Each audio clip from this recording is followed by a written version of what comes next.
सिंह साहब, मुझे लगता है कि हम लोग काफ़ी दिन बाद मिल रहे हैं और जी। एक ऐसे समय में मिल रहे हैं कि जब बहुत सारी घटनाएं देश के अंदर भी हो रही हैं, बाहर भी हो रही हैं। और इस बीच में आप टेलीविज़न पे बहुत सारी बातें बोलते भी रहे हैं। लेकिन अब तक कोई ऐसा डिस्कशन या ऐसा कोई जिसे कह सकते हैं कि एनालिसिस नहीं आई, जिससे कि जो कुछ अभी फ्रांस में हुआ है, वैसे तो कार्टून डेनमार्क में बना था बहुत पहले प्रॉफिट मोहम्मद का, फिर उसके बाद चार्ली हेब्डो में बना। लेकिन इस बार जो हुआ है, उसमें और इससे पहले जो ये घटनाएँ हुई, इसमें आप बेसिक फ़र्क क्या देखते हैं? कि फ्रांस में एक कार्टून के सिलसिले से एक प्रोफ़ेसर ने अपने बच्चों को फ्रीडम ऑफ स्पीच क्या होता है, इसके बारे में बताया और उसके बाद उसका एक कत्ल हो जाता है। उसके बाद से जो फ्रांस में हुआ और पूरे देश में हुआ, इसमें क्या आपको फ़र्क लगता है? देखिए, ये जो शिक्षक थे, पैटी, तो लोगों को शायद ये मालूम होना चाहिए कि उन्होंने वो कार्टून दिखाए, वो कोई एक करिकुलम के तहत एक शिक्षा का कम्युनिकेट करने का उनका तरीका था। वो ये कहना चाहते थे कि देखो ये कार्टून बनाए गए थे। उन्होंने कार्टून नहीं बनाए थे, आपको मालूम है, वो तो yes, yes, Charlie yes, Hebdo, yes, yes. कि ये कार्टून बनाए गए थे और इसका ये कॉन्सिक्वेंसेस हुआ, इस पर ये रिएक्शन हुआ। और यहाँ तक उन्होंने कहा कि जिन लोगों को ये ऑब्जेक्शनेबल लगे, वो क्लास से वो जा सकते हैं। तो ये, अब आप उठ के चले जाएं वहाँ से, हुँ, हुँ, हुँ। बात ही खत्म खत्म हो करेक्ट, गई कि करेक्ट। जो चीज़ आप नहीं देखना चाहते, जो आप ऑफेंसिव, भाई आप आपसे मेरी बात हो रही है, आपके घर पे हुँ, आया, हुँ, हुँ, आप हुँ। हमसे मान लीजिए कि आप कोई गुस्ताखी करें, बदतमीजी करें, मुझे गेस्ट बुला के, और तो मैं यही कहूँगा ना कि भाई आप अगर अगली बार ऐसा कुछ करेंगे तो मैं चला जाऊँगा यहाँ से। Fair enough. तो वो उन्होंने ये कहा, लेकिन वो इसके बावजूद आप बताइए कि इतनी बर्बरता से उनका सर कलम किया गया। और कुछ लोगों का जो रिएक्शन जो है पूरी दुनिया में, जैसे महातीर मोहम्मद का, एर्दोगन का, इमरान खान, कि ये पहली बार ये हुआ है। लोग ये 2015 भूल गए। इसमें इसमें एक बात मुझे लगती है सिंह साहब कि ये जितने भी लोगों के आपने नाम लिए या पूरी दुनिया में जिस तरीके से इस्लाम के सो कॉल्ड फॉलोअर हैं, वो रिएक्शन इस बात पे दे रहे हैं कि वो जो गला काटा है उस प्रोफ़ेसर ने और उन्होंने ये पूछा कि भई ये एक तरीके से बना था और इस पे फ्रीडम ऑफ स्पीच की बात उन्होंने कही, ये वजह है? या वजह ये है कि इस घटना के बाद फ्रांस ने, जी। वहाँ की सरकार ने एक फैसला लिया कि अपने देश के बड़े शहरों में इसका एक स्ट्रॉन्ग डिमॉन्स्ट्रेशन किया और प्रॉफिट मोहम्मद के कार्टून को लेज़र बीम से पूरी बड़ी-बड़ी बिल्डिंगों में दिखाया। इससे ये मुल्क घबराए हुए हैं कि आज पहली बार नहीं, अदरवाइज़ तो गला-वला काट दिया जाता था, उसके बाद लोग चुप हो जाते थे, अपोलोजिस्टिक हो जाते थे। लेकिन प्रेज़िडेंट मैक्रोन ने जिस तरीके से इस चीज़ को हेड ऑन लेकर के कहा, नहीं, जैसे फ्रीडम ऑफ स्पीच, और फ्रांस पूरी तरीके से अपने उस प्रोफेसर के साथ खड़ा है उस डिमॉन्स्ट्रेशन से कि कहीं ऐसा ना हो कि दुनिया में ये ट्रेंड बन जाए, तो ये डरा नहीं पाए, फ्रांस का प्रेसिडेंट डरा नहीं। ये वजह तो नहीं? नहीं, आप अगर देखिए, कोई, आपने तो एक घटना देखी फ्रांस की, वहाँ पे किस तरह की संस्कृति पिछले कई सालों में पनप रही है इस्लामिक जिहादिज्म को लेके। साहब, अभी हमारे कुछ मित्र गए थे वहाँ पे, कुछ प्रशिक्षण के लिए, ट्रेनिंग के लिए गए हम्म, थे, पायलट हैं। हम्म, उन लोगों ने अभी अभी अभी जस्ट, ये जब ये पूरा ये वारदात हुई थी, एपिसोड। वहाँ पे, वहीं पे थे ये। इस वारदात के पहले वो एयरपोर्ट से निकलते हैं, एक मुसलमान लड़का आता है, वो बोलता है पैसे दो। ये बहुत आम बात है वहाँ पे, पैसे दो। आप पैसे नहीं देंगे तो अगर आपको देखा कि आपकी बनावट कुछ कमज़ोर जैसी है तो आप पर हिंसा करेगा, नहीं तो आपको अल्लाह के नाम पे आपको गाली देगा वो। तो उसने इनको गाली दी, इन्होंने भी वापस जिस तरह से जवाब देना चाहिए था इन्होंने दिया। इनके एक और, जिसकी मैं बात कर रहा हूँ, इनके एक और इंस्ट्रक्टर थे, उनके साथ तो ज़बरदस्ती मेट्रो में वो पैसे मांगे, पैसे वसूलने की कोशिश किए। और अगर आप नहीं दे तो ये तो वायलेंट हो जाते हैं। फ्रांस की में, और आपने जर्मनी में भी देखा था न्यू ईयर्स डे में इन लोग का जी क्या जी। क्या रवैया था। तो ये आम बात है फ्रांस में, ये आम बात है। लेकिन जब कोई चीज़ का वायलेंस का या आप कहिए रेडिकलाइजेशन का स्तर यहाँ तक पहुँच जाए कि गुंडागर्दी से आप लोग से आप उस स्तर पे पहुँच जाए कि जहाँ लोगों का आप सर, मान लीजिए वो हिंदुस्तान में तो पता नहीं, वो सोशल मीडिया में वो दिखाया नहीं जा रहा है, वो अगर कलम किया हुआ सर अगर दिखाया जाए तो उसका क्या असर होगा, ये कभी महातिर मोहम्मद और अर्दोगन और ये इमरान जैसे लोगों ने सोचा है? और ये जो महातिर मोहम्मद है, ये मत समझिएगा कि उसने वही बात कही, वो कोट और टाई पहनता है, एर्दोगन भी पहनता है, उसने यही वही बात कही जो बहुत से लोग बोलना चाहते हैं। पूरी दुनिया में जो अभी जो इस्लामिक वर्ल्ड में वो एक सी मानसिकता है, इसीलिए आपने उसका रेजोनेंस यहाँ पे देखा, आपने हिंदुस्तान में हो या कहीं भी कुछ लोगों ने उसको थोड़ा हनी वनी लगा के दूसरे तरफ से पेश करने की कोशिश की। वो हमारे यहाँ वो जो एक शायर जो है क्या नाम है, राणा राणा मुनव्वर राना नाम का जो मुनव्वर है, मुनव्वर या राणा, ये सब लोग इसको मतलब एक हनी कोट के, लेकिन इनका उद्देश्य वही, इनका इरादा वही, इनकी मानसिकता वही। लेकिन सिंह साहब, फ्रांस में तो एक सिलसिला लंबे समय से चल रहा है, यूरोप के अंदर जो बदलाव हो रहा है, जिस तरीके से वहाँ वोट बैंक के लिए इस किस्म के शरणार्थियों को वहाँ जगह दी गई, उनको बसाया गया। लेकिन भारत तो इस समस्या को स्वामी श्रद्धानंद की हत्या जब हुई हुई थी 1920 पे, लेकर के हम कमलेश तिवारी तक का देखते हैं। तो हमारे यहाँ तो ये घटना आम बात है। हाल में बल्लभगढ़ के अंदर एक लड़की से किसी लड़के को इश्क हो गया, उस लड़की ने कन्वर्जन के लिए मना कर दिया, आपने गोली मार दी। तो भारत के लिए तो नई घटना नहीं है।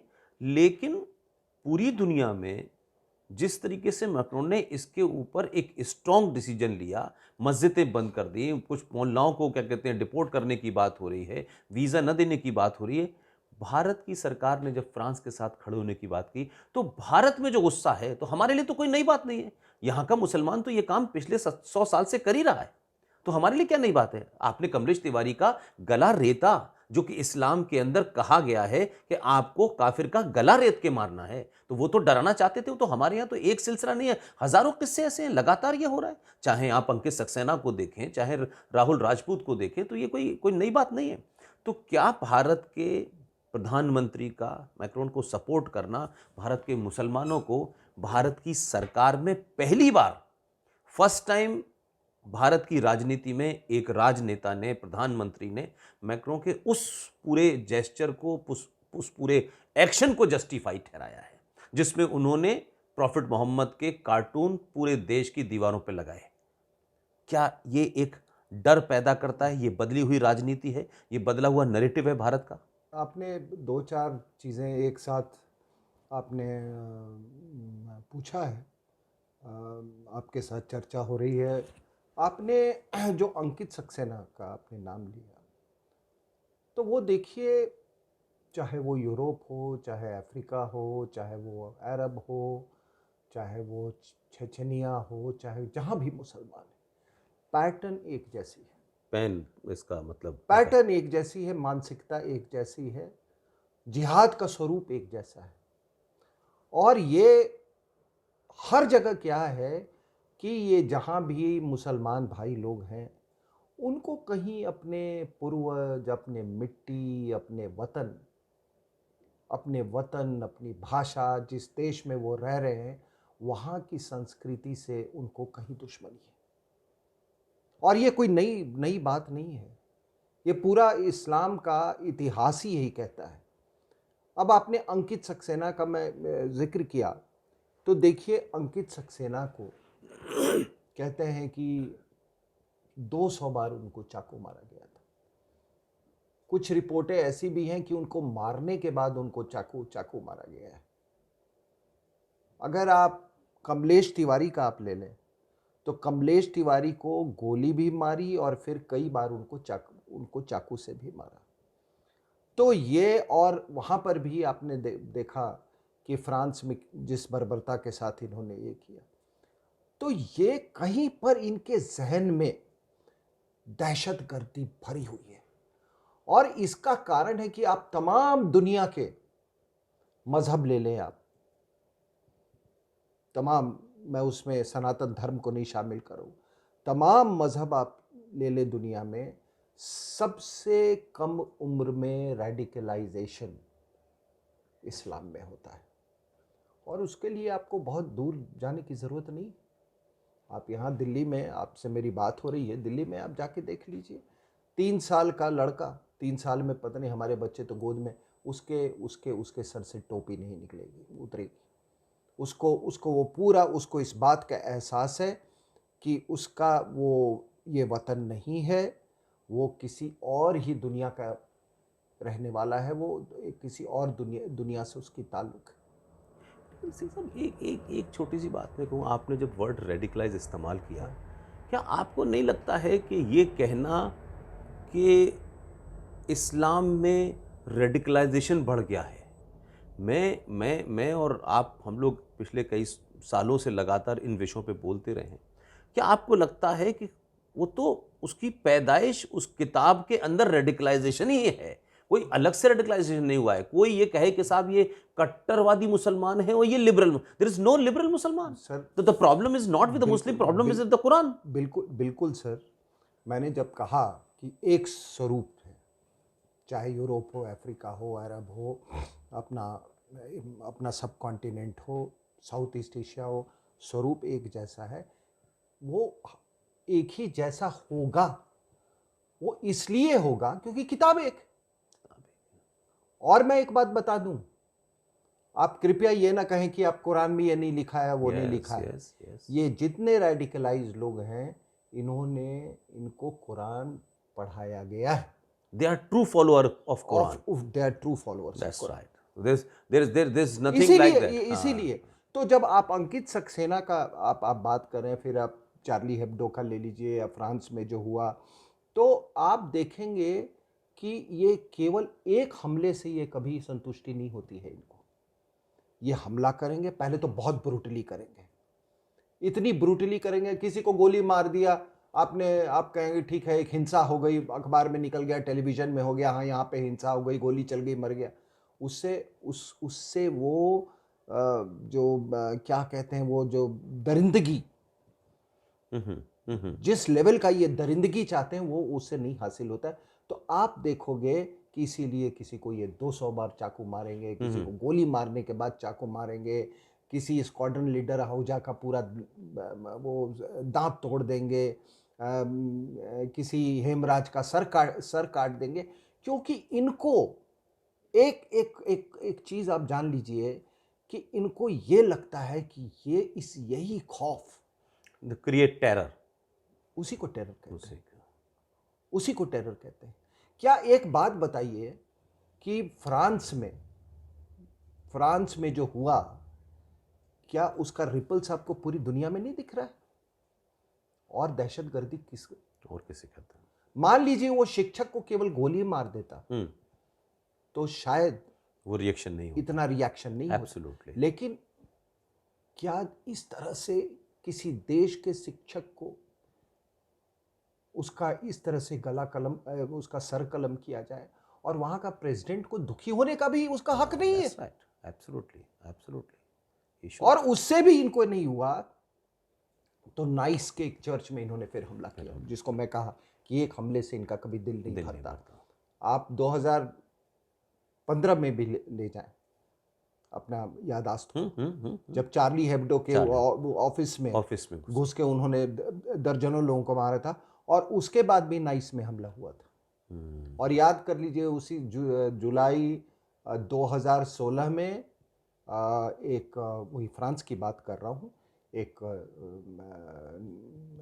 9 टन का कोई ट्रक उठाया, उसने 36 लोगों को कुचल दिया वहां पे। तो ये आप देखेंगे कि ये कोई एक हमले से इनको संतुष्टि नहीं मिलती है। और ये दरिंदगी, मैंने कहा ना, ये दरिंदगी का जो पाठ है, ये बचपन से पढ़ाया जाता है। सर 1400 साल पहले अली का कत्ल भी चाकू से हुआ था, गोली से नहीं हुआ था। अली को भी काटा सर गया मैं उसकी बात आप कह रहे हैं, आई थिंक ये 1929 की मैं घटना आपको बता रहा हूँ, आज से करीब 90 साल पहले ले लें। लाहौर में एक कोई पंडित लाल थे, उन्होंने एक किताब लिखी थी रंगीला रसूल करके। जी जी जी जी, यस यस, याद है, ठीक है ना? Yes yes. रंगीला रसूल लिखी थी एक किताब। तो उसमें एक कोई उसको छापने वाला जो पब्लिशर था, उसका नाम था राजपाल। राजपाल। तो हंगामा हुआ। कुछ दिन के बाद एक लड़का, उसका नाम था इल्म दीन, दीन उसका नाम था, उसने बाजार से चाकू खरीदा और राजपाल के छाती में उसने वो खंजर घोंप दिया। उनकी मृत्यु हो गई, केस चला, उसे उसकी फांसी की सजा हुई। और जानते हैं कि उसका मुकदमा किसने लड़ा था? यस यस, मोहम्मद अली जिन्ना ने। मोहम्मद अली जिन्ना ने। और उसके जनाजे में जितने बुद्धिजीवी लोग हैं जो आज ये है यस ना, यस यस, सारे इंटेलेक्चुअल, जानते हैं उन बुद्धिजीवियों में, वो मैं तो उनको बुद्धिजीवी जिहादी बोलता हूँ, यस यस, उनमें सबसे आगे कोई वो था आपका मोहम्मद इकबाल। मोहम्मद इकबाल, जो यहाँ हिंदुस्तान में। जी सर। जी, और इकबाल ने उसके मृत शरीर को वो उसने फिर वो कब्र में उसने अपने हाथों से रखा। और जानते हैं क्या उसने बोला? कि इस व्यक्ति ने, इस लड़के ने हम पढ़े लिखे लोगों को रास्ता दिखाया है। ये इकबाल की सोच है और ये जिन्ना की सोच है, जिसे इंटेलेक्चुअल माना जाता है। और तो ये कोई कहता है कि ये कोई नई डेवलपमेंट है, ये मानने को तैयार नहीं है। क्यों? खिलाफत movement. Yes yes yes yes, पूरा खिलाफत मूवमेंट में क्या हुआ था आपको मालूम है? यस यस, किस तरह से वो बाद में वो मालाबार में वो किस तरह से मोपला में कितने एंटी हिंदू उसमें वो लिया यस था। यस, आपने हजारों हिंदुओं को मारा उसमें, हजारों हिंदू मारे गए, उनकी प्रॉपर्टीज लूटी गई, कैलिफेट डिक्लेयर कर दिया गया। और गांधी जी भारत में खिलाफत लाना चाहते थे, यहाँ के मुसलमानों को वही मैं सपोर्ट कह किया रहा हूं। और एक लफ्ज नहीं बोले। नहीं, और ये उसके नेता में कौन थे कैलिफेट मूवमेंट में? वो अली ब्रदर्स थे। ये मौलाना अब्दुल कलाम आजाद। यस। अब बताइए कि जिस आदमी की सोच पैन इस्लाम की हो, मैं कलाम, उसको आपने शिक्षा मंत्री बना दिया। पूरे 47 to 58 ही बस। अच्छा, ये मैं बड़े अदब के साथ, very respectfully I ask this question कि गांधी जी, क्या उनका कहने का मतलब था कि अगर हमें आजादी चाहिए तो वो पैन इस्लामिज्म का दाम चुकाना होगा हमको, उनको? तो उन्होंने क्यों सपोर्ट किया, ये आज तक समझ में नहीं आया। जब आपने पैन इस्लामिस्ट फोर्सेस को, जब आपने बढ़ावा दिया पैन इस्लामिस्ट फोर्सेस को, तो फिर पाकिस्तान के बनने की जिम्मेदारी 100% आप पर है। सर 1920 में आप मोपला होता है, 1920 में कैलिफेट की बात होती है और वहां 27 साल में देश मजहब के नाम पे बढ़ जाता है। वही मैं कह रहा हूं। तो कौन रोक पाया? पाकिस्तान का मूवमेंट तो वहीं से शुरू हो गया था आपने, और बहुत क्लियर हो गया। तो हम दूसरों को दोष क्यों दें? We were responsible for that. Singh साहब, अभी हम लोग जब बातचीत कर रहे थे तो मोपला और 1920 में कैलिफेट की बात हुई, फिर अली बरदरान की बात हुई, फिर गांधी जी ने जिस तरीके से इसको टेकअप किया। लेकिन फ्रांस में तो ये हमले पहले भी होते रहे, जब ये मैक्रोन नहीं थे उससे पहले भी होते रहे, इंग्लैंड में होते रहे, कनाडा में होते रहे। बिल्कुल बिल्कुल। तो ये कहा जाए कि इस्लाम के मानने वाले जो हैं, जो हार्डकोर बिलीवर हैं, वो ये सिर्फ वेस्टर्न कंट्रीज़ में करते हैं या नॉन मुस्लिम कंट्रीज़ में करते हैं? तो अफ़गानिस्तान में, पाकिस्तान में इतनी जगह जो लोग मारे जा रहे हैं, तो अगर मैक्रोन साहब ये कह रहे हैं कि इस टेररिज्म के शिकार मुसलमान भी हुए हैं, तो इसको सही पर्सपेक्टिव में क्यों नहीं लिया जा रहा है? इसमें तो बहुत नॉर्मल बात कह रहे हैं, किसी एक को नहीं जिम्मेदार ठहरा रहे। मैं वही कह रहा हूँ कि देखिए, मुसलमानों का नज़रिया अपने मुल्क जिसमें वो रहते हैं, चाहे वो खास करके गैर इस्लामिक मुल्क जिसमें वो रहते हैं, उनका नज़रिया हमेशा बहुत साफ रहा है। हिंदुस्तान में भी बहुत साफ रहा है, कोई उसमें ये नहीं है। पूरी देवबंद की स्थापना इसी विचारधारा पे हुई कि हमने अपने पूर्वजों से और जो हमारे जो अपना मुल्की मिट्टी है उसके साथ हमने ज़्यादा अपने आप को जोड़ लिया, और इसी के कारण हम 1857 हार गए। इसी के कारण, क्योंकि हमने कुरानिक इस्लाम को हमने छोड़ दिया, इसी के कारण हम अंग्रेज़ों के गुलाम हो गए। लेकिन ये बात यहीं तक नहीं रुकी थी। ये बात यहीं तक नहीं रुकी थी। जो आपके फाउंडर जो थे अलीगढ़ मुस्लिम यूनिवर्सिटी के Sir Syed Ahmad Khan. Sir Syed, yes yes yes 1888 में उन्होंने एक स्पीच दिया है मेरठ में, वेरी और फेमस स्पीच। और उसमें उन्होंने, आपको तो मालूम है, Yes, उन्होंने yes, yes. साफ शब्दों में कहा कि अगर कोई ये सोचता है कि हिंदू और मुसलमान एक समानांतर जिंदगी जी सकते हैं, ये मुमकिन नहीं है। किसी एक को दूसरे पर कब्जा करना होगा। समानांतर जिंदगी वो नहीं जी सकते। तो वो अपने थॉट प्रोसेस पे में वो There's no बिल्कुल confusion. कोई कंफ्यूजन नहीं रहा। They were very clear. कोई कंफ्यूजन नहीं है।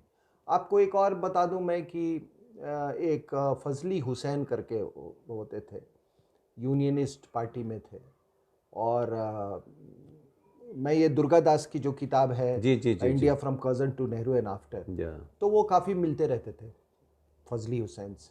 अच्छा तो फजली हुसैन वो आपके इंपीरियल लेजिस्लेटिव काउंसिल के मेंबर भी बने थे। अच्छा अच्छा। तो उन्होंने एक बार कहा था कि देखो, यूँ तो हमारे पूर्वज हिंदू थे। मेरी जब शादी होने वाली थी तो एक एस्ट्रोलॉजर को बुलाया गया था, और कुछ बहुत सारे मतलब जो फंक्शन सेरेमनीज हुए थे वो हिंदूज़ के जो रिचुअल्स है उसके पैटर्न पे था।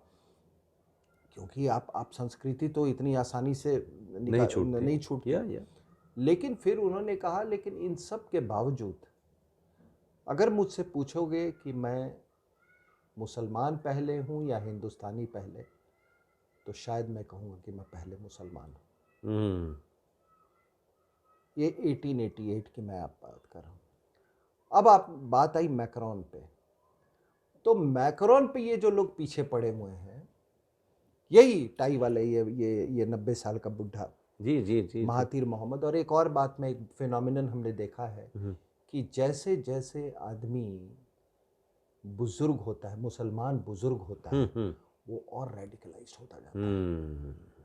आप हमारे यहाँ ये सब जो देख रहे हैं, ये कवि, ये शायर और ये गाने लिखने वाले, ये धीरे धीरे क्यों रेडिकलाइज हो रहे हैं? वो एक स्टेज आता है लाइफ में। मुझे लगता है इसलिए भी रेडिकलाइज ज़्यादा हो जाते हैं बुढ़ापे में, कि उनको जन्नत चाहिए होती है, हूरें चाहिए होती हैं। हो सकता तो है। अल्लाह के सामने कहेंगे हम, चाहे आखिरी वक्त में मुसलमान हुए तो क्या हुआ, मुसलमान तो हुए। तो मैक्रोन 2015 में तो मैक्रोन नहीं थे। That's right. उस समय तो वो हॉलैंड थे राष्ट्रपति फ्रांस के। और जब ये चार्ली हेब्डो वाला केस हुआ था, तो उस समय भी आपका यही रवैया था। और जो आपने बात कही कि हमने जो बात की कि ये एक हमले पे नहीं रुकते हैं, एक हमले पे, ये दूसरा हमला, तीसरा हमला, चौथा हमला, इन हमलों का अगर कोई जिम्मेदार है तो ये राणा मुनव्वर राणा जैसे लोग, महातीर मोहम्मद जैसे लोग, ये एर्दोगन जैसे लोग। इसमें इनको भी जोड़ दीजिए ना कि जो पीर फकीर बैठे हुए हैं, ये सब इन लोगों ने बड़ा रोल प्ले किया है। जब इसको ये जस्टिफाई करते हैं, जी जी जी, तो उससे और एक बढ़ावा मिलता है। करेक्ट। भाई एक देश का प्राइम मिनिस्टर, तुर्की कोई इनसिग्निफिकेंट कंट्री नहीं है। यस।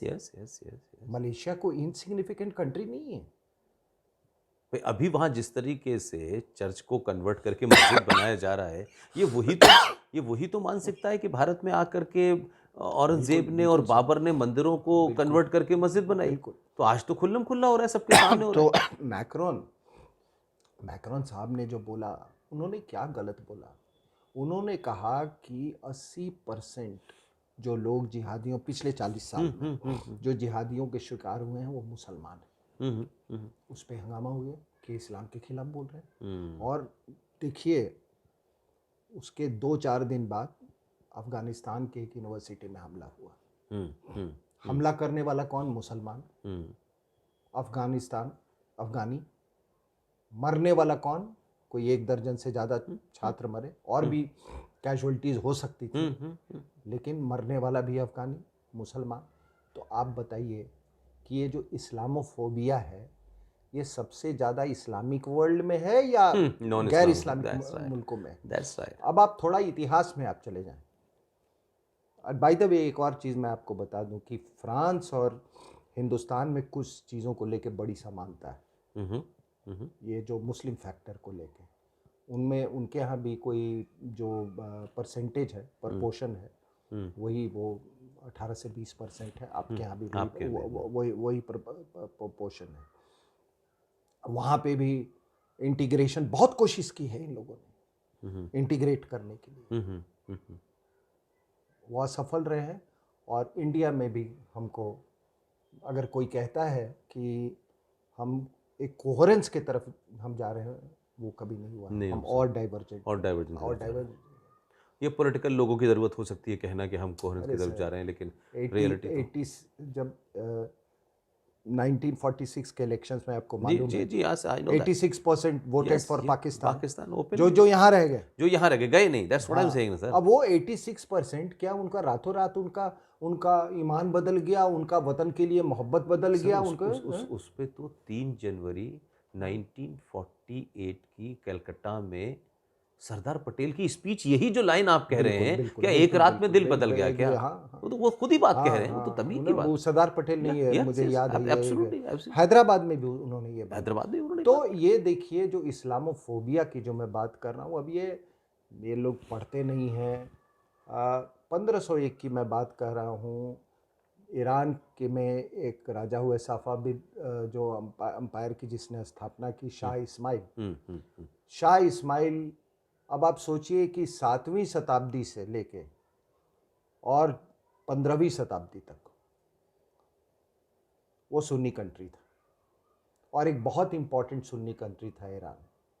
ठीक है, उस अरब पर कब्जा हुआ था, अरब ने कब्जा किया था, इनको जबरन इस्लाम में कन्वर्ट किया था। इसने क्या किया कि इसने एक दिन इसको भूत सवार हुआ, बोला कि सुन्नी इस्लाम सब बैंड, ईरान में सुन्नी इस्लाम पे बैन। अब ये शिया कंट्री हो गया। अब शिया कंट्री बनाना है तो क्या किया इसने? मस्जिदों को तोड़ना शुरू किया, जो इनके मुख्य मस्जिद थे। 1508 में बगदाद पर कब्जा हुआ, वहाँ सारी मस्जिदें गिराई। वहाँ पे यही नहीं, जो सुबह दुआ सलाम हम जब करते हैं ना आपस में, तो हमारे यहाँ जैसे हमारे लखनऊ उसमें कहते हैं ना, सलाम वालेकुम, वालेकुम सलाम, या जो भी है जो सैल्यूटेशन है, या तो ये दुआ सलाम में उसने कंपलसरी किया कि 3 जो पहले 3 खलीफा है उनको गाली देना है। अच्छा, ये दुआ सलाम ऐसी होती है। दुआ सलाम के एक्सचेंज में पहले 3 अबू बकर का नाम लो, 10 गाली दो। उसके बाद उमर का नाम लो, 10 गाली दो, और उथमन को वो करो कि अल्हम्दुलिल्लाह। ये इतिहास का हिस्सा है। उसके बाद उसने क्यों किया ऐसा शाह इस्माइल? अब यही इस्लाम का जो है वो एक रूप आपको देखने को मिलता है कि उसने इसलिए किया जियोपॉलिटिकल रीजंस। एक तरफ ऑटोमन एम्पायर सुन्नी, एक तरफ उज्बेकिस्तान, ये तुर्क लोग और ये थे, ये सुन्नी। तो ये दोनों तरफ से सैंडविच था। तो इसने कहा कि भाई हम अपनी पहचान कैसे बनाएं? ये तो दोनों तो सुन्नी हमारा, हम तो इसी में के दोनों के बीच में हम गायब हो जाएंगे। तो उसने कहा कि अगर हमको बफर बनाना है तो हमारी अपनी आइडेंटिटी हमको इस्टेब्लिश करनी है। तो उसने फिर ये शिया इस्लाम को जबरदस्ती मार मार के इंपोज करवाया। और वही नहीं, अजरबैजान, आपके अफगानिस्तान, हेरत का रीजन है, और इस सारे इलाके को इसने फिर वो शिया में कन्वर्ट किया। तो ये जियो, इसीलिए कभी कभी मुझे पुष्पेंद्र जी लगता है कि अगर आप ऑरिजिन्स ऑफ, जो आपसे एक बात हो रही थी मेरी कि ऑरिजिन्स ऑफ इस्लाम आप देखोगे तो 200 साल तक आपको कुछ नहीं मिलेगा। कोई आपको उसको 200 साल के बाद कुरान लिखी गई थी, डॉक्यूमेंटेशन नहीं है। तो लोगों ने इस मजहब को राजनीतिक का एजेंडे के लिए। राजनीतिक एजेंडे के लिए। ये इस्माइल, ये सबसे बड़ा आपका तो एग्जाम्पल ये है। जो बीच बीच में कहा जाता है कि Islam is not a religion, हाँ। It's a political ideology to capture power. अरे मैंने कहा ना भाई कि यस कि वो भी तो खलीफा भी तो राजा था, यस मतलब यस, मुस्लिम उम्मा का। वो एब्सोल्युटली। उसका सर काट किया, कैसे काटा आपने? अली, उसका सर कैसे काटा आपने? उस्मान का एक को काट के आपने कूड़े के ढेर में डाल दिया। बताइए बताइए। और अली का कैसे कत्ल हुआ? बिल्कुल, नमाज पढ़ते वक्त हैं? सजदे में। इमाम हुसैन का कैसे कत्ल हुआ? बिल्कुल बिल्कुल। तो ये जो आप जो देख रहे हैं, ये सर कलम करने वाला है। ये सर कलम करने की प्रथा उस समय से उस समय से चली आ रही है। और आप अपना तो जानते ही हैं कि जब उसने, कहते हैं कि शाहजहां जब बंदी था आगरा में, तो औरंगजेब ने दारा शिकोह का सर भेजा था। बताइए। और ये बोला अपने बाप को कि अब कैसा लग रहा है तुम्हें? बताइए। याद आ रहा है कि तुमने जब खुसरो के साथ ऐसे ही सर काटा था उसका? बाप रे। तो ये पूरी ये इनके संस्कार में है ये। हाँ, तो ये नहीं कह सकते कि आज कुछ नया है, ये जी बेसिक जड़ में है। जी जी, मैं आपको ये पृष्ठभूमि मैंने दे रहा हूं। That's the point.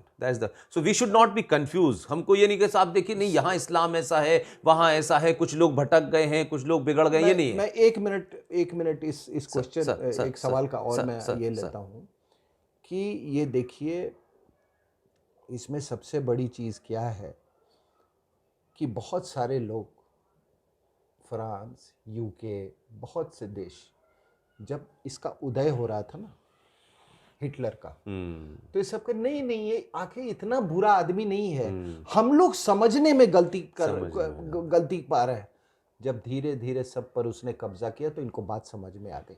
जैसे हमारे यहाँ भी तो आज यही आर्गुमेंट दिया जाता है ना, नो वी आर तो अभी क्या है, अभी मैं ये कुछ फ्रेंच लोग भी यही कह रहे हैं कि ये नॉर्वे और ये कुछ ये कंट्रीज जो हैं, ये देख स्वीडन जैसे कंट्री, इनको सब बात समझ में आ जाएगी। आप भला करें चाहे बुरा कहें, चाइनीज को बात समझ में आ गई, वो अपना काम कर रहे हैं। हाँ, और जहां इनके साथ उसी भाषा में जवाब दिया जाता है, वहां ये चू नहीं बोलते हैं। जी जी, कोई चू नहीं बोलता ना भारत में, पूरे दुनिया में कई इस चीज पे आगे हम इसको चर्चा करेंगे। बड़ा ये इंटरेस्टिंग टॉपिक, और भारतीय एस्पेक्ट बहुत इंटरेस्टिंग है। एब्सोल्युटली। सिंह साहब, इसमें हमको तो कोई कंफ्यूजन नहीं है, भारत के लोगों को तो कोई कंफ्यूजन नहीं है। पहले बड़ा लंबे समय तक कंफ्यूजन रहा कि भाई हम दो नज़रियात के लोग एक साथ नहीं रह सकते, हिंदू मुस्लिम नहीं रह सकते, दोनों की सोच अलग है। आपने पाकिस्तान बना दिया, फिर भारत आ गया। भारत में पिछले 70 सालों में ये कन्फ्यूजन बहुत रहा कि नहीं ये कुछ लोग बुरे हैं, कुछ लोग ख़राब हैं। फिर आपने देवबंद चले गए, फिर आप बरेलवी चले गए, फिर अहले हदीस आ गया, फिर बाद में ये तबलीगी जमात आ गई। तो आप तो सारे एक्सपेरिमेंट कर चुके। तो 2020 के भारत को आज ये कन्फ्यूजन समाप्त हो चुका है। सब मानते हैं कि कुरान शरीफ के अंदर जो आयतें हैं, जो कुरान है, वही आतंक करने की, वही हत्या करने की, वही गला काटने की बात को कहता है। तो मुसलमान खराब नहीं है, किताब में गड़बड़ है। जो उसे पढ़ेगा वो यही करेगा अगर वो सच्चा मुसलमान है। लेकिन मैं ये पूछ रहा हूं, भारतीय पर्सपेक्टिव में आज भारतीय समाज को इस इस्लाम जैसे कैंसर से कैसे डील करना चाहिए? नहीं देखिए, अभी जो फ्रांस का जो अप्रोच रहा है, वो हमेशा वो फ्रेंच इस्लाम की बात किया है उन्होंने। फ्रेंच इस्लाम, अच्छा, कि भाई आप एक नेशनल इंटीग्रेशन के लिए आपके कुछ हक हैं और आपके कुछ हक नहीं हैं। जो भी चीज़ मिलिटेट करता हो अगेंस्ट इंटीग्रेशन, वो चीज़ हमको कबूल नहीं है। एक अब जैसे ये बुर्का पहनने पर उन्होंने बैन किया, लगाया था। उन्हें नहीं, जैसे सब लोग हैं, आप कोई स्पेशल नहीं है। और ये भी नहीं है कि इस्लाम में सभी जगह लोग बुर्का पहनते हैं। अभी तो सऊदी अरेबिया के एक चीफ क्लेरिक ने वहाँ पर उन्होंने टेलीविज़न पे बोला कि इस्लाम में बुर्का कंपलसरी नहीं है। तो उनका एक अपना नेशन बिल्डिंग का एक फॉर्मूला है, एक अप्रोच है। उसी तरीके से हम चाइनीज़ क्या बोल रहे हैं, शी जिनपिंग ने बोला कि हम इन लोगों के, मुसलमानों के दिल में मुसलमान, ये शब्द उसने इस्तेमाल किया, हम एक डीप इम्प्रिंट, नेशनल इम्प्रिंट हम डालना चाहते हैं, ताकि ये इनका एसिमिलेशन। उसका भी कहना गलत नहीं है। आप कुछ होता है, आप सीरिया से सीधे उठ के आप थोड़ी जा रहे हैं, आप तो यूएई नहीं जा रहे हैं, आप वहाँ नहीं जा रहे हैं, आप न्यूजीलैंड तक जा रहे हैं।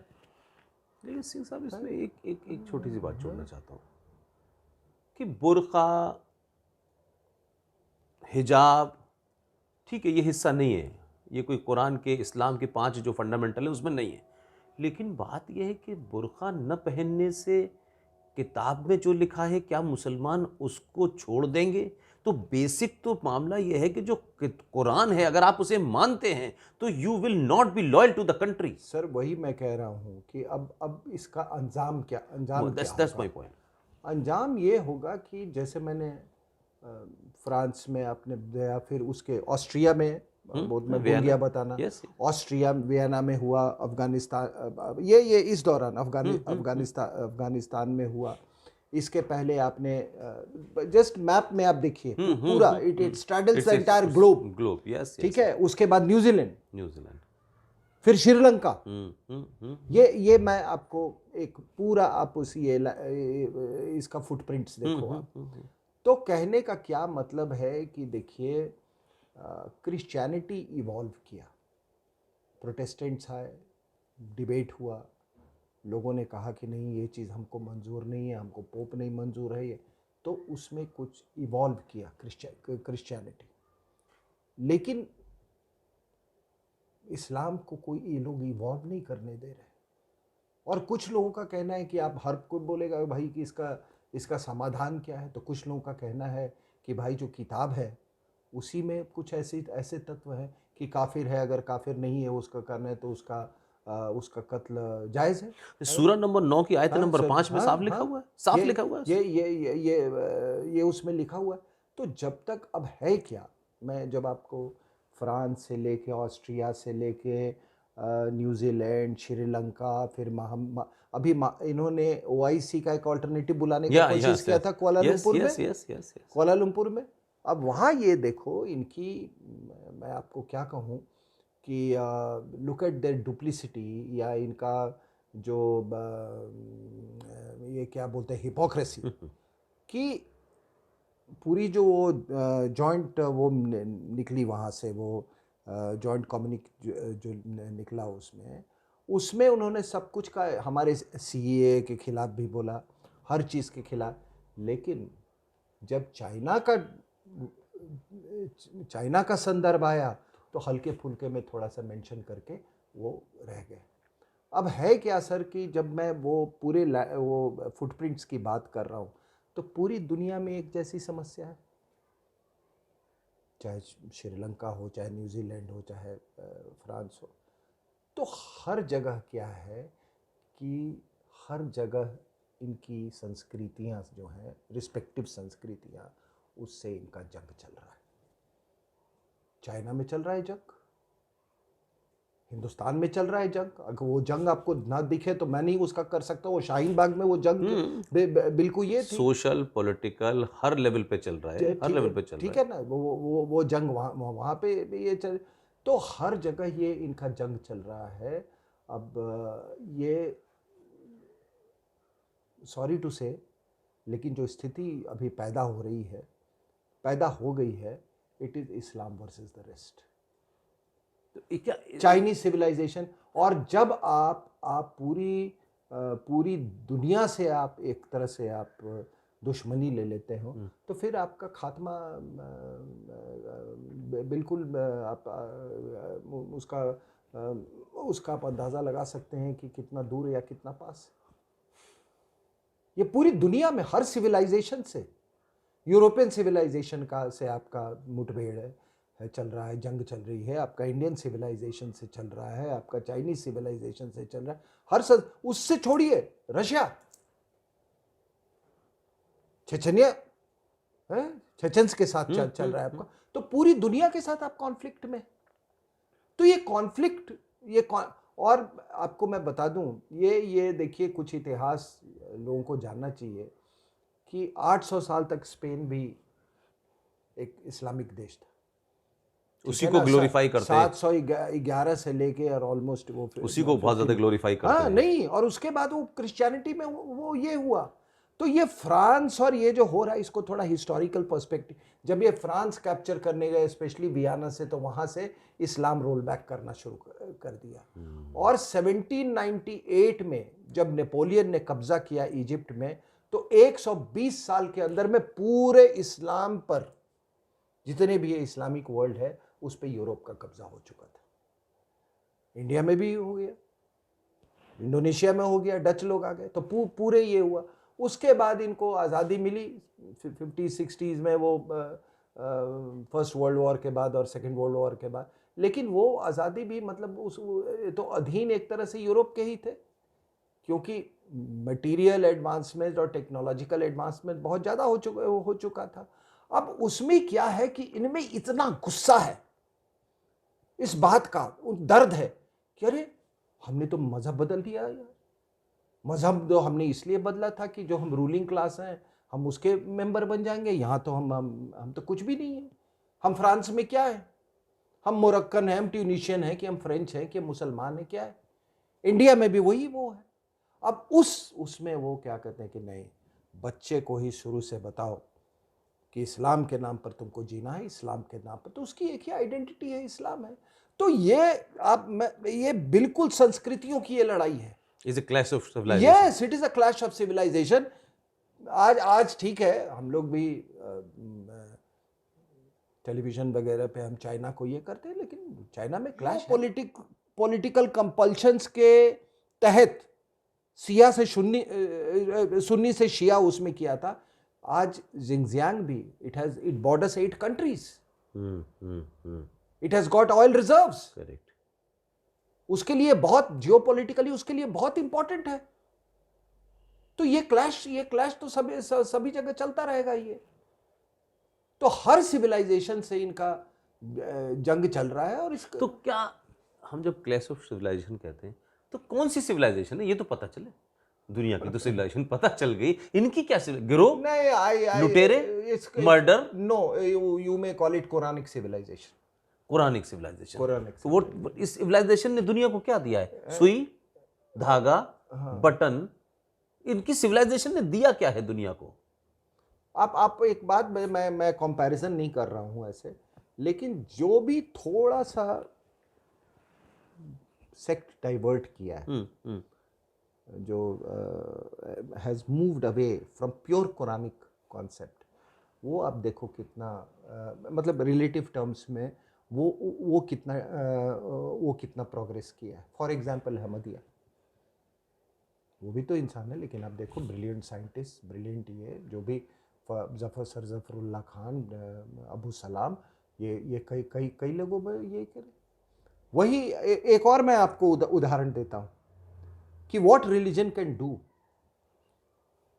वो आप कश्मीर में जाके देखो कि व्हाट रिलीजन हैज डन। और बिंदु ने बोला था कि आज यहाँ 1 मिलियन हिंदूज हैं, कुछ दिन के बाद कोई नहीं बचेगा यहाँ पे। This is what religion can do. जबकि हिंदुस्तान ने क्या क्या क्या दुख दर्द पहुंचाया था, आप बताइए। हिंदुओं ने कौन सा दुख दर्द पहुंचाया था कश्मीरियों को, कश्मीरी मुसलमानों को, कि वो इतने पाकिस्तान परस्त हो गए। मैं 47 के पहले की बात कर रहा हूं। अब बताओ कोई भी क्या दुख दर्द पहुंचा इतिहास। 47 तो चलिए फिर भी छोड़ देते हैं। व्हाट अबाउट 19 जनवरी 1990? वही कह रहे हैं, क्या दुख दर्द इनको आपने किस किस तरीके से मारा है हिंदुओं को। हाँ। भाई जब टपलू जी की हत्या की गई और जब बाद में घर पर उनके गए तो उनकी मेज पे कुरान शरीफ वो कश्मीरी में ट्रांसलेट कर रहे थे। अब महातीर मोहम्मद कहता है कि ये जायज़ होगा अगर अगर अगर अगर फ्रेंच लोगों का मतलब कत्लेआम करें मुसलमान लोग। उन्होंने कहा he was talking in historical context।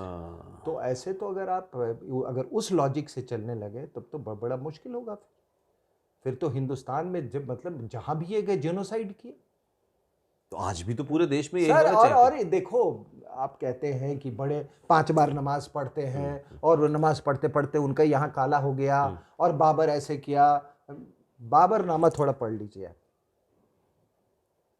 Baburnama पढ़ लीजिए। और ये जो आपके मुसलमान भाई कहते हैं ना कि ये बाहर से आए, ये लोग नहीं बाहर से आए लेकिन यहीं के होके रह गए। यहीं के हो गए और यहाँ की सभ्यता को बड़ा कुछ दिया। बा- एक से एक दानिश्वर जाहिल मुसलमान बैठता है, वो यही कहता है। इनको 2 ही 3 चीज से प्रेम था, औरत और दौलत। दौलत। ये तो आप बहुत पहले भी कह औरत चुके हैं दौलत इमाम, और मुझे शोहरत, ठीक है? लगातार आप यही बात कहते रहे। औरत दौलत शोहरत से मीन्स पावर, Yes. समझे कि नहीं? वर्चस्व। वर्चस्व। हाँ, ठीक है। अब आप बाबरनामा पढ़ें। आप बाबरनामा में क्या कहता है बाबर?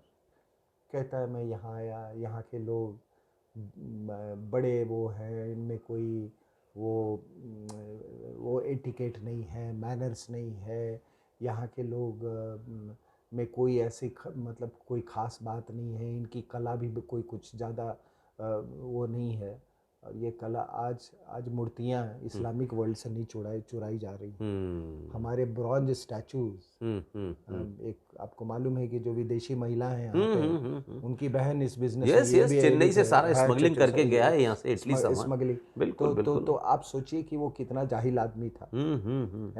एक जाहिल इस बात को सर्टिफिकेट दे रहा है, ये तो अपने आप में त्रासदी है। और हमारे यहाँ किस 4th century 5th century BC era की वो चीज़ें ये मूर्तियाँ जा रही हैं, उनमें इतना वो है।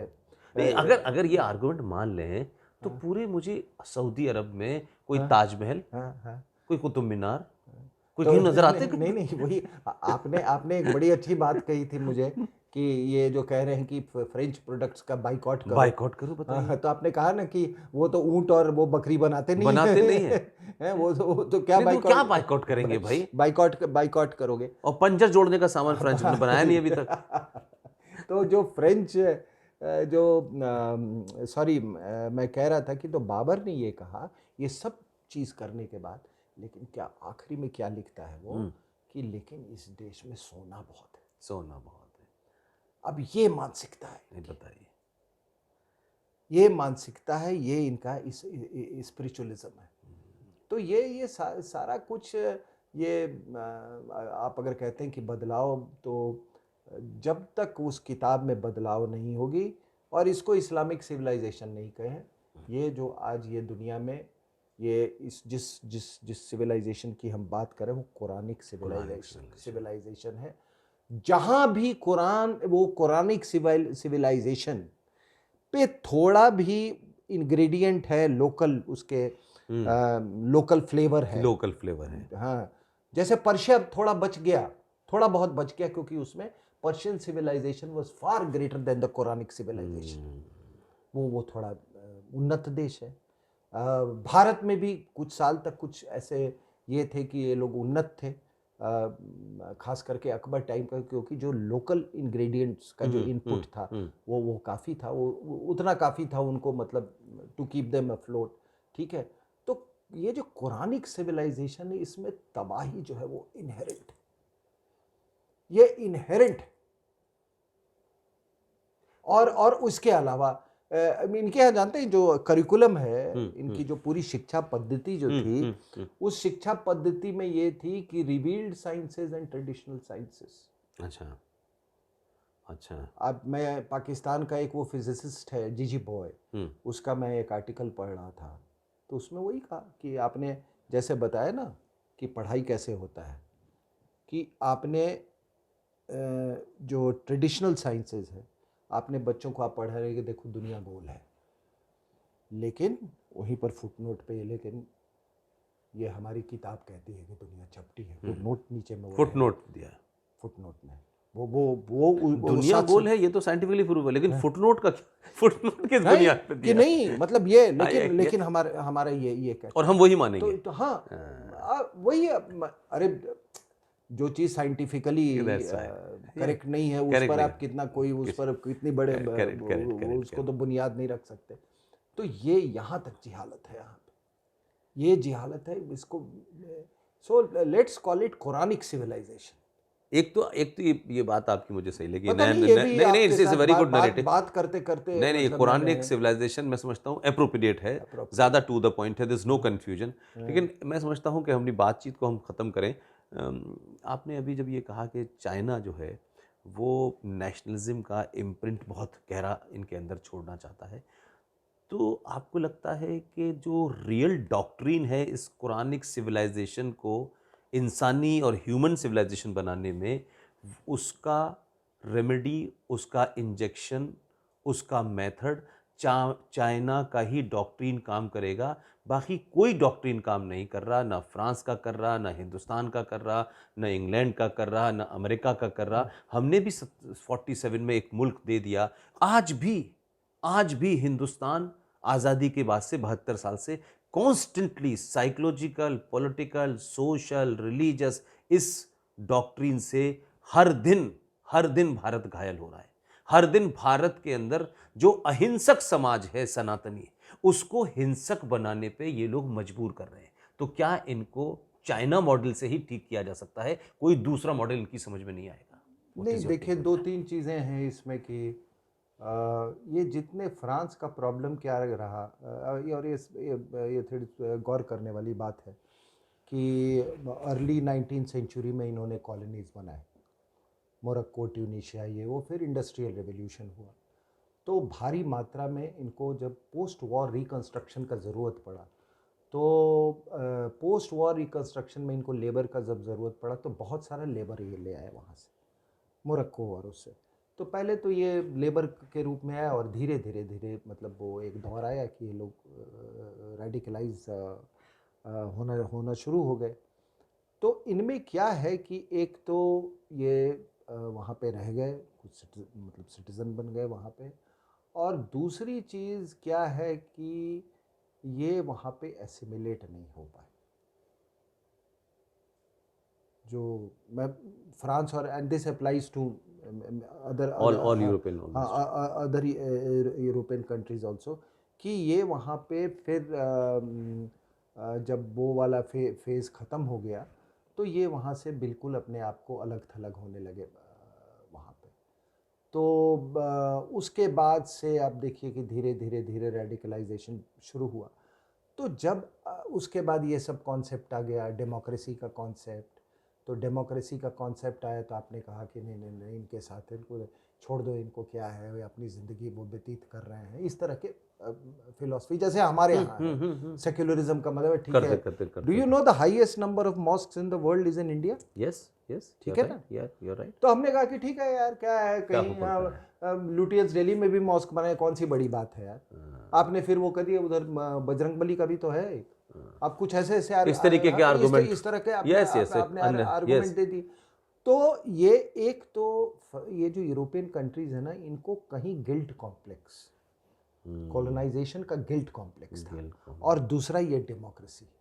तो guilt complex plus democracy was a मतलब वेरी डेडली कॉकटेल। और इसलिए ये लोग का जो response, they don't know how to respond. लेकिन चाइनीज आर वेरी क्लियर, वही चाइनीज आर वेरी क्लियर। उनको क्या मालूम है डेमोक्रेसी को? कल उन्होंने कहेंगे कि वो कुछ भी हुकुम पास करने के बाद वहाँ पे चलो एक लाइन से पीटना शुरू कर दो, ना कोई पूछने वाला नहीं है, they are not answerable to anybody. वो लड़ने को तैयार है, वो दे आर रेडी। ठीक है, तुमको जहाँ भागना है भागो, लेकिन तुम जो हम जैसे बताते हैं तुम वैसे ही चलोगे। तो अल्टीमेटली अगर if we don't go the Chinese way, तो साहब एक कत्लेआम तो दुनिया में जरूर होगी, जो हम क्लैश ऑफ सिविलाइजेशन की बात आप कह रहे हैं। और फिर वही वाली बात, फिर मैं आपकी बात में आ जाता हूँ कि हर चीज़ जो पैदा होती है वो मरती है। एक मज़हब पैदा हुआ था इंडिया में, बुद्धिज़्म का क्या हुआ सर? दैट्स राइट, ठीक है, करेक्ट। तो वही है हर चीज़। फिर वही आपका, आप जो कह रहे हैं कि सिविलाइजेशन में किसी की जीत, लेकिन आप पूरी दुनिया से अगर लड़ पड़े तो जाहिर सी बात है कि आप जीत तो नहीं सकते। तो आप जो भी कुछ हो रहा है, लास्ट सवाल है मेरा आपसे, जो भी कुछ हो रहा है इस वक्त, क्या इस्लाम अपनी समाप्ति की तरफ बढ़ रहा है? पूरी दुनिया उसके ख़िलाफ़ खड़ी हो रही है, जगह जगह डिमॉन्स्ट्रेशन हो रहे हैं, जगह जगह एक्शंस हो रहे हैं। यही एकमात्र आखिरी रास्ता है कि इस कुरानिक सिविलाइजेशन को वापस टेंट में भेजा जाए, अदरवाइज़ ये बीमारी से पूरी दुनिया को, ह्यूमैनिटी के लिए एक बहुत बड़ा नहीं, खतरा है। मुझे एक बात का बहुत संतुष्टि है, और वो ये कि देखिए, जब अंग्रेज़ों के गुलाम थे तो ये कोई नैरेटिव ही नहीं था।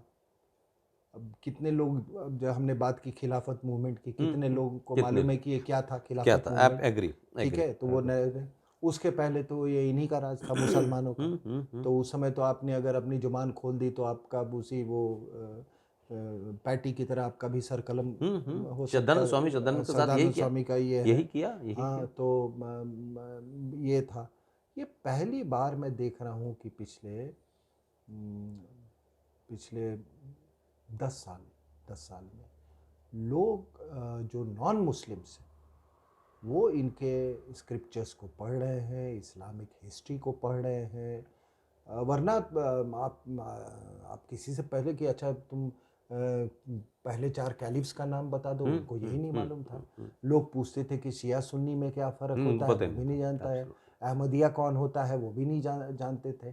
अब धीरे धीरे अवेयरनेस लेवल्स बढ़ा है। बढ़ा है। वो सिर्फ इसलिए क्योंकि कहीं सबको खतरा महसूस हो रहा है। सबको खतरा महसूस हो रहा है, क्योंकि जो वो कश्मीर वैली में देख रहे हैं, जो प्रोफेसर जोसेफ के साथ केरला में हुआ, वो क्या था साहब? Kerala and France see same thing, है, उसके हाथ काट दिए, उसके उसका हाथ सर काट दिया आपने। सर काट दिया, और रिएक्शन खामोश, और केरला ये, में कोई बोला हाँ, नहीं, एकदम खामोश। उस पे और उस पे लिबरल लेफ्ट सब खा लो। मैप पे थोड़ा देखिए इधर, मतलब हमारे सब कॉन्टिनेंट, हमारे कंट्री के एक छोर पे केरला, वहाँ पे हाथ काट दिया जाता है। कमलेश तिवारी का सेंटर इंडिया में सेंट्रल इंडिया में उसका वो होता गर्दन है। काटा जाता है। हाँ, और यही नहीं, आपके जो रहनुमा जो हैं, और जो ये लीडरशिप जो है आपकी मुस्लिम वर्ल्ड की, वो कहता है कि ये जायज़ है। कुरान कहता है कि कमलेश तिवारी को धोखा देके, उससे दोस्ती करके, और फिर उसको जो बिट्रेयल जो किया, उसका कहता है कुरान उसको जायज़ ठहरा। जायज़ ठहराता ये शायद ओवैसी या किसी का है। ये ओपन है सर, उसमें कोई ये कमेंट है। तो ये आज ये लोग, मतलब ये नहीं कि फ्रांस में हो रहा है तो यहाँ जोसेफ का मैंने एग्जांपल दे दिया, प्रोफेसर जोसेफ का, कमलेश तिवारी का दे दिया। तो ये युद्ध है, ये संस्कृतियों का युद्ध है। इसमें मुझे कोई शंका नहीं है इस चीज़ में। सिंह साहब, एक ऐसे मसले पे हम लोगों ने आज बात की बहुत समय के बाद। मैं समझता हूँ कि ये बातचीत लोग सुनना चाहते थे कि हम लोग आपस में नहीं बैठे, कुछ और मौजू पे किसी और वक्त कुछ नहीं, और बहुत एक और बात बस आखिरी में। सर मैं अक्सर हम भाई, हम लोगों ने तो अभी एक्सपीरियंस किया है। आप तो अलीगढ़ मुस्लिम यूनिवर्सिटी में थे, आपने तो उस जमाने में देखा जब हम लोगों की कुछ समझ ही नहीं थी। तब से ये चीज़ें आप देखने, निकाह हलाला की बात आप कर रहे हैं। आप ही बताते हैं कि आप ही के एक प्रोफेसर ने अलीगढ़ मुस्लिम यूनिवर्सिटी में अपने ही छात्रा के साथ कैसे उन्होंने निकाह हलाला किया। अब अगर मैं कहूँ कि ये निकाह हलाला अगर हकीकत है और ये कुरानिक कॉन्सेप्ट है, यह है कुरान में लिखा, यहाँ इज देयर ना, ठीक है, मैंने पढ़ा। Is it temporary marriage? हाँ, टेम्पररी। तो ये निकाह हलाला के प्रोडक्ट कौन है? Yes, that is the point. उसके भी तो प्रोडक्ट हुए होंगे, ऐसा थोड़ी नहीं कहते कि वो कहेंगे कि नहीं इसमें कलमा पढ़ के नहीं किया था हमने। तो आखिरी में मैं लोगों के वो असेसमेंट पे छोड़ देता हूँ कि उनके प्रोडक्ट कौन कौन से उनके प्रोडक्ट कौन कौन से, उनको कौन कौन से हैं। अभी फिलहाल तो मुझे कश्मीर में काफ़ी दिख रहे हैं, काफ़ी दिख रहे हैं। और ये 2-3 शायर हैं वो भी वो इंदौर वाले तो अल्लाह के प्यारे हो गए हैं, और इन्होंने भी जो है, तो ये मुझे लगता है कि जैसे जैसे इसका एक और विपक्ष है कि जैसे जैसे नॉन कुरानिक सभ्यताएं जो हैं, जैसे जैसे वो अवेयर होंगी, जैसे भारत में आपने कहा कि पिछले 8-10 साल के अंदर अवेयरनेस है, कम्युनिकेशन का दौर है, इसलिए लोग आज कुरान पे बात कर रहे हैं, टीवी में डिबेट्स हो रही है, लोग बहुत ही एकेडमिकली डिबेट कर रहे हैं। तो आपको लगता है कि ये अवेयरनेस जितनी बढ़ेगी उतना ही इस खूनी सभ्यता को, इस कुरानिक सभ्यता को, इस कारवां लूटने वाली सभ्यता को से आदमी लड़ पाएगा? मुझे ऐसा लगता है। नहीं बिल्कुल। और आप लोगों ने बड़ा योगदान किया है। देखिए योगदान इस तरह, क्योंकि आपकी बात में ऑथेंटिसिटी है, आपकी बात में ऑथेंटिसिटी है, आपने वो पहलू आपने जिया है, जी that's इसलिए आपकी बात सुनते हैं। और जब आप बोलते हैं, आपके जैसे कुछ और लोग भी अब बोलना शुरू किए हैं, और जब ये मल्टीप्लाई और एम्पलीफाई होता है जी सोशल जी सोशल जी सोशल एब्सोल्युटली मीडिया में, जाने देखिए ज़िंदगी में शिक्षा केवल किताबें पढ़ के नहीं होती है। आप क्या बोल रहे वो हैं वो सुन ज्ञान और सुन शिक्षा के, का जो आपने एक हाँ बार वो वो बताया था, सुन इट्स वेरी सुन गुड। के भी होती है। तो ये छोटे छोटे टुकड़ों में जो अभी करेक्ट सर्कुलेट करेक्ट करता करेक्ट है, करेक्ट तो वो लोगों में एक वो इंटरेस्ट पैदा interest पैदा कर रहा है। तो लोग एक एक एक डिफरेंट वे में वो उनको सोचने पे मजबूर अवेयरनेस हो। Awareness that's right awareness that's right उनका दैट्स हो रहा है। राइट और सब चीज़ में क्या अभी किसी ने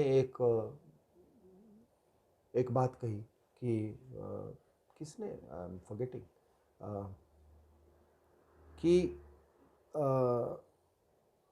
भगवत Gita is very violent in its content. हाँ हाँ, ये कल रात भी मैं यूएस के उस पे था, उस पे भी हाँ, किसी ने कहा, किसी और ने उसमें कहा। ये तक कहा गया कि कुरान अगर वायलेंस की बात करता है तो गीता हाँ भी तो हाँ करती है। हाँ हाँ। अब मैं उस बहस में नहीं जाना हाँ चाहता, yes, लेकिन हमारा रिएक्शन देखो, भाई ठीक है ये तुम्हारा मत है, हम नहीं मानते, हम कन्विंस्ड है क्योंकि मैंने अपने मन में उसको एनालाइज किया हुआ है। अगर तुम दुनिया को कन्विंस कर सकते हो तो बड़ी अच्छी बात है। लेकिन इसमें एक और बात मैं जोड़ना चाहता हूँ, मैंने कल भी ये जवाब दिया कि कुरान का गीता से कंपैरिजन हो ही नहीं सकता। गीता जो है वो हमारी कोई मजहबी किताब नहीं है। सही बात है, सही गीता बात। हमारे राजा को क्या हाँ करना चाहिए, समाज को क्या भाई करना है, गीता को हम वो क्या वो कपड़े में लपेट के, हाँ लपेट के हम कहते हैं गीता पढ़ने की चीज है। और उसमें एक छोटी सी इंफॉर्मेशन के तौर कह रहा हूं, 2011 में इलाहाबाद हाई कोर्ट में जस्टिस श्रीवास्तव साहब के यहाँ एक पिटीशन दाखिल हुई कि गीता राष्ट्रीय ग्रंथ घोषित कर दिया जाए। मुसलमान और क्रिश्चियंस ने उसको चैलेंज किया। महीनों की बहस के बाद उन्होंने माना कि इसमें हिंदू मजहब की कोई चीज ही नहीं है, it's nothing to do with Hinduism. ये एक किताब है जो राजा को उस पर कैसे एक्ट करना चाहिए, समाज कैसे चलाना चाहिए, और उस दिन ये राष्ट्रीय ग्रंथ घोषित हुआ। और इलाहाबाद हाई कोर्ट के 2011 के फैसले को आज तक मुसलमानों ने सुप्रीम कोर्ट में चैलेंज नहीं किया गया।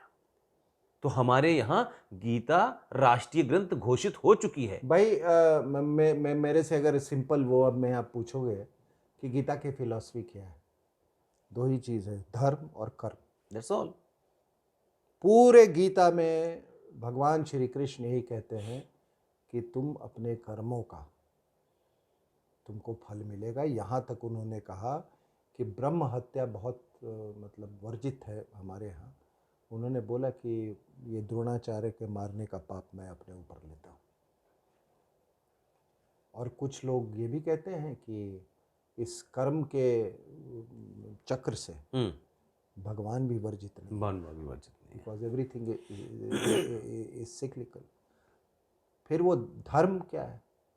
धर्म ये है कि भाई जो उस समय मान लीजिए कोई आपातकाल की स्थिति हो और आपके राष्ट्र पे हमला हो, तो आप वही काम करेंगे जो आपका धर्म कहता है। That's all. हो सकता है कि उधर उस तरफ आपका कोई रिश्तेदार हो, आपका भाई हो, आपका तो उस समय आपने तय करना, वो तो आपका एनिमी है इस वक्त। हाँ, वो आपका भाई नहीं है, बहन नहीं है। तो उसमें पूरी गीता में हाँ, दो ही चीज पे, उस पे आप डिबेट कर सकते हैं, आप माने ना माने वो अलग चीज है। लेकिन ये जो मुनव्वर राणा क्या ना, मुनव्वर उसकी बात कह रहा हूँ मैं आखिरी में, कि एक उसने बात कही और बड़ा चतुर शायर है। ये सब नकाब डाले हुए हैं शायरा शायरी के, कव्वाली के, गीतों के। तो बड़ा चतुर सा, तो उसने बोला कि नहीं, अगर ये कोई भगवान राम, ये भगवान तो नहीं बोला शब्द उसने, राम या सीता के बारे में वो, तो उसके साथ ऐसे ही किया जाता। तो ये मैं उसको याद दिलाना चाहता हूँ। अकबरुद्दीन की गर्दन क्यों नहीं काटी? अकबरुद्दीन की गर्दन क्यों नहीं काटी? जब वो M.F. हुसैन जब वो तरह की चीजें बना रहा था, न्यूट बना रहा था, तब किसने नहीं काटी? तब तो इसने कभी वो तो बताते ना कि अल्लाह के हिसाब से अल्लाह ने कहा है कि दूसरे मजहब को, जैसे बार बार कहते हैं कि कुरान में लिखा है कि दूसरे, तो भाई तो फिर तुम्हें जाके काटनी चाहिए थी ना, हम क्यों काटे? लेकिन एक चीज है पुष्पेंद्र जी, कि मैं यही गुजारिश करूंगा कि स्टॉप गेटिंग टेरराइज्ड, डर छोड़ दें। Stop getting terrorized. वो 200 बार चक्कू इसीलिए मारते हैं हाँ, ताकि कि क्या कि एक आपने एक वो fear के मानसिकता लिए। देखो। Yes, yes. Stop getting terrorized. Yeah. और मैं इस मत का हूं कि हमारा पूरा हक है कि हर मजहबी ग्रंथ, हर धार्मिक ग्रंथ पे खुल के चर्चा होनी चाहिए। सब पर होगी, आप जैसे गीता की आपने बात की, कुरान पर भी होगी, सब चीज पे होगा। तो हमें डरना नहीं चाहिए। इसका रास्ता फ्रांस के राष्ट्रपति ने दिखा दिया है। Intellectual fear. मैं समझ गया सर, मैं समझ गया, लेकिन फ्रांस के राष्ट्रपति ने तो कहा कि हम तो दिखाएंगे कार्टून, जाओ तुम क्या कर लो। बिल्कुल। तो ये एक मैसेज है ना, ये भी एक मैसेज सर है। एक आखिरी में, ये इतना एक वास्ट सब्जेक्ट है। मुझे याद है कि 1987-88 की बात है, मैं रांची में पोस्टेड था। तो रांची सडनली वहाँ वो कम्युनल फ्लेयर अप हुआ, वहाँ पे बड़ा टेंशन। तो मैंने पूछा लोगों से कि भाई क्या बात है, तो बोला कि नहीं वो रांची एक्सप्रेस में ना एक स्केच है, नॉट इवन कार्टून।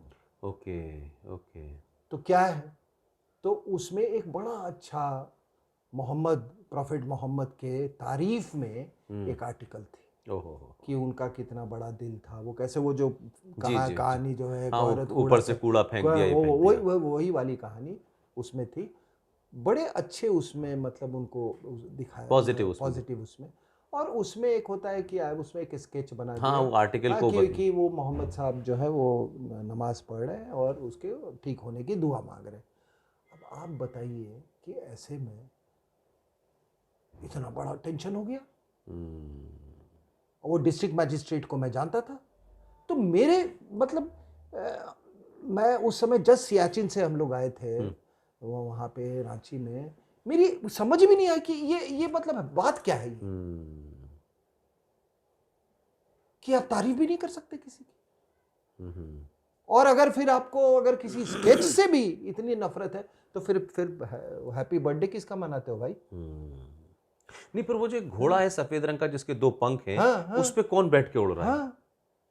फिर हैप्पी बर्थडे किसका है? और ये छुट्टी क्यों होता है हैप्पी बर्थडे के दिन? फिर हैप्पी बर्थडे क्यों बनती है? That's right.